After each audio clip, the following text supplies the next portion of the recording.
So, we met in Singapore, beginning of the year, and I've been just so amazed by all I have learned about you, by reading your book, listening to the biography. I've listened to, a man who comes from a very humble beginning, comes to US like many other scholars who came to US and built a business, sold a business. Just in itself, being an entrepreneur is super hard. And then you have this idea that you're going to go to India and change telecom. How? Where? How does that happen? Well, I would say I had an interesting journey. Like you said, I came from a small little tribal village in India. My parents had fourth grade education. I was the first one to get a degree from college. And that sort of empowered me. And I would say education essentially redefined who I was. This was early 60s, and President Kennedy had decided to take man onto the moon. As a young, with little bit of education in physics, this was very romantic. So I decided to come to the US not knowing what it meant. Sometimes I think ignorance can be a great asset. That's true. I had no money, so I borrowed some money and took a boat from Mumbai to Karachi to Aden to Egypt Oh my God. to Naples to Genova, and then took a train from Genova to London, Oh my God. took a plane from London to New York, and a bus from New York to Chicago. Oh my God. And my journey started. And that was a journey that sort of, again, defined me in a different way. Now you are an immigrant. You are in a world that you don't know. And you are willing to change, adapt, learn, acquire new tools, new techniques. So I think the key has been to really keep on changing constantly. And go into unknown, take a risk, and move on. And not be afraid to fail, because if you fail, it's okay. You are still ahead of what you started with. So failure doesn't mean much to someone who had no background. If you're very rich, if you're, children of some big guns, then failure would be a little bit of frightening thing. Yeah. But from where I came from, failures don't mean anything or didn't mean anything. So that's how the whole thing started. Now coming to New York is so much easier. You have direct flights. But at that time, there were not too many people who were coming to New York or to Chicago. How did you find out the 7 stops to get to New York or to Chicago and to get admission? Well, I applied for admission at a couple of places. I got one at Oregon, Corvallis, for my PhD.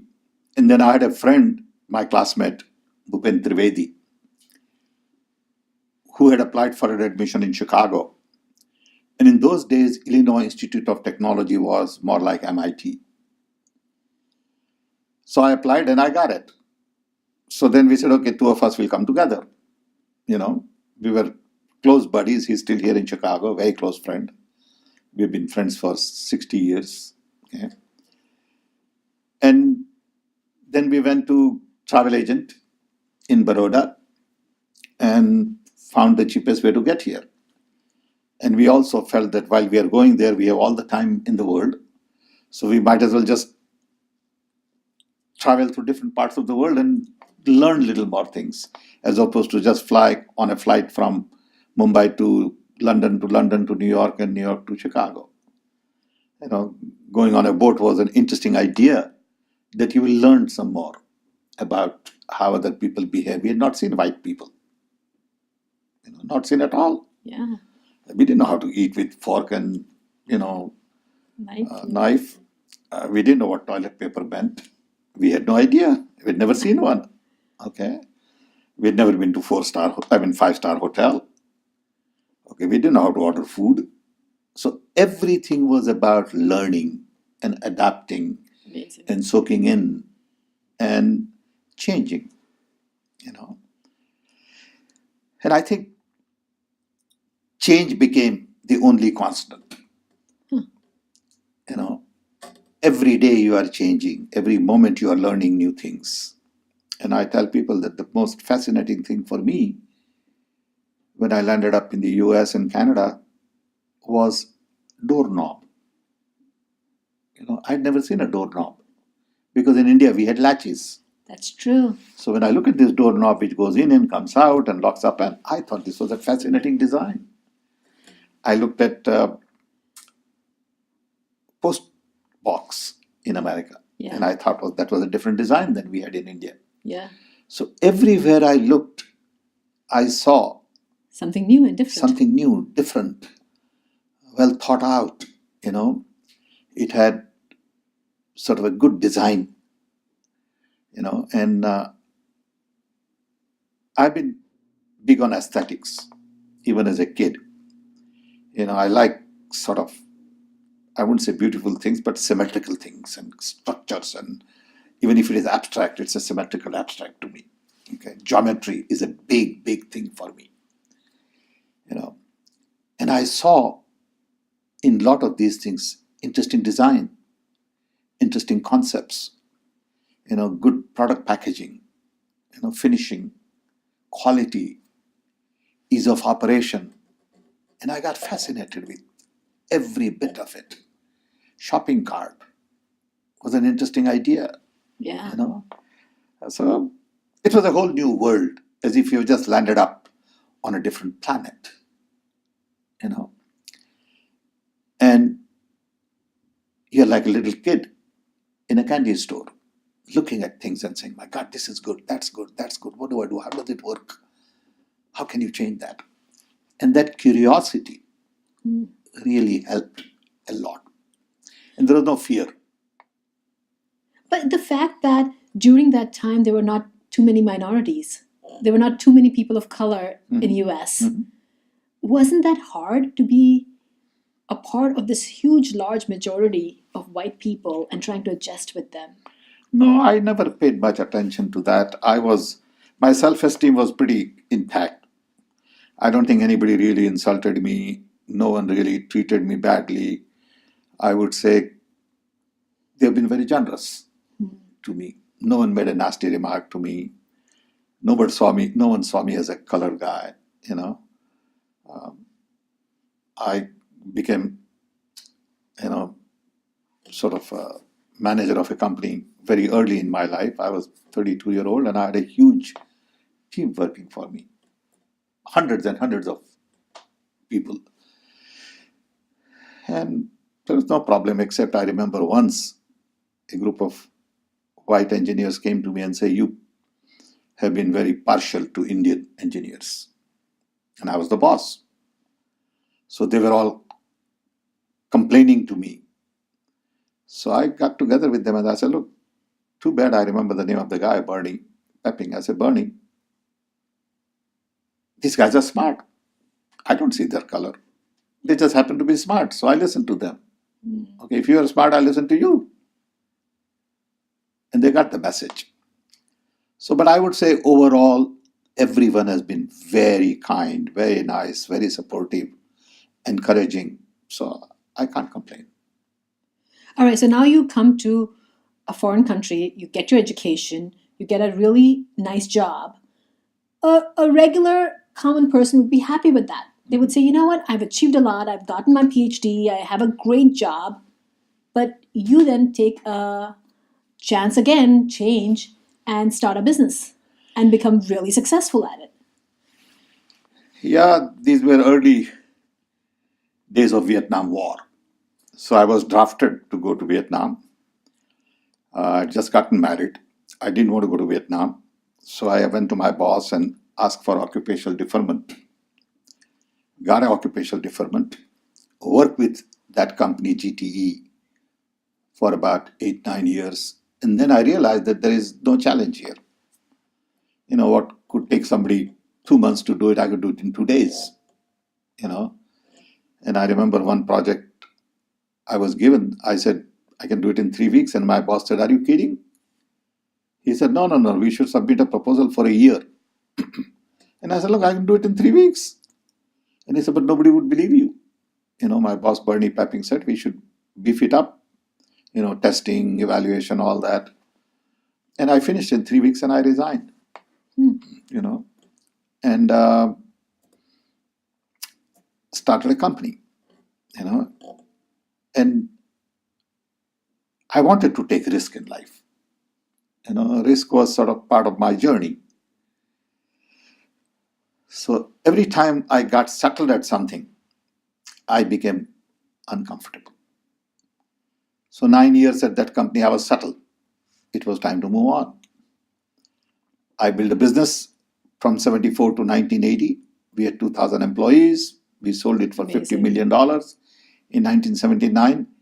And I was uncomfortable, saying that's done. Now what's the next step? You can always build business. I realized that building business is something you can do. Is that what you want to do in life? People will be very happy with that. Yeah, I didn't want to do that. I said, it's okay. Now let's take some other risk, because money didn't excite me, I would say. It was interesting, but it was a means and not an end. Right. Okay. I had enough money then. I didn't know how to spend it. I had no big expense. So I decided to look for another challenge. And again, by accident, I found it. I was in India. I had taken my parents, or I'd invited my parents to come to Delhi to take them to Taj Mahal. Mm-hmm. And I tried to call my wife from Delhi hotel. And I couldn't connect. Phones didn't work. We tried and tried. And a little bit of arrogance and a lot of ignorance said, I'm going to fix this. That's like a true entrepreneur. Yeah. So I then came home and told my wife that I think I found something interesting to do. It's a big problem. I don't know how to do it, but I want to do it. So that set me on another journey, another interesting challenge. And I would say whenever I took challenge, somehow from someplace all the support came in. It's like God-given gift. Mm-hmm. You try to do something and somehow things begin to happen. Everything just falls in place. I was lucky to get support of Rajiv Gandhi, his political will. How did you meet Rajiv Gandhi? You were just visiting India. Yeah, I just, didn't even know what it meant to meet Prime Minister of India at that time. Mrs. Indira Gandhi was Prime Minister. And I had this big idea of changing India's telephone system and software and IT and really bring India into 21st century and really, sort of communicate this idea to people that IT and telecom will change face of India. Mm. And as I started talking to people, everyone said, hey, if you want to do something, you must talk to Prime Minister Indira Gandhi. I didn't know how to get to her, So luck would have it, through somebody, I got an appointment with her. But that was just for 10 minutes. And I realized that 10 minutes appointment will not do anything. So I sort of cancelled it and I said, if she's really sincere, she should give me 1 hour. 1 hour. That's a long time. Yeah, because then you can explain everything properly. Because this was a big idea. Yeah. But there must be so many people who want that kind of time from the Prime Minister of India. Possible, I'm sure, but not for this kind of a thing. People want time for some other advice and all, but nobody probably was saying, hey, I will change the face of India. Give me a chance in telecom and IT. So she was generous enough to give me 1 hour after, 8 months. And at that meeting, she had her entire cabinet. And that's when I met Rajiv Gandhi. So she was serious about it. So she knew that there was something You potential must here. give credit to Indian leaders. You look at the history of India. Nehru had this vision of setting up IITs, IIMs, That was research amazing. laboratories, CSIR, agricultural research, medical research, atomic energy, space. And Mrs. Gandhi had the vision to listen. And Rajiv then Mrs. Gandhi died and Rajiv Gandhi became Prime Minister, and he just totally backed it up. So when a lot of these people who sort of tell the world today that nothing got done in 50 years, they're liars. And people listen to lies. But clearly it's They have no idea what they're talking about. But okay? it happened. We Of all course. saw how India transformed in technology. Absolutely. And credit goes to one, political leadership, two, domain experts, and three, young talent. You need all of these things to come together. Yeah. If you don't have young talent, you can't do much. Okay. If you don't have domain expertise, you can't mobilize young talent and motivate and organize and structure and give them guidance and all that. Because they have the energy. But somebody has to put it together and encourage them and shield them and give them hope. And you can do some of this only if you have political will. If you don't have political will from the highest level, anybody could start shooting at you. You need big funds, you need facilities, you need hope, and that comes out of political will. So it was important. And when you are trying to do big projects at national level, all over the world, I have come to conclusion that political will is the most important thing. Absolutely. Okay. So we had support from Rajiv Gandhi and we got it done, and it took a long time. But then the idea was to plant seeds. See, no one man is capable of doing anything. But if you get chance to plant right seeds, someday these seeds will grow. And you may not be around to see the fruits. And you should be prepared for that eventuality. You can't be in a hurry to see the results. You have to realize that some things take 10 years, 20 years. It doesn't matter who gets credit, as long as it gets done. And the beauty is to get it done. I had such a great time talking to Sam. Every time I talk to Sam, I feel like I could probably go on for hours and hours. Thank you so much for talking to me. I hope this was useful. Yes, absolutely. Thank you.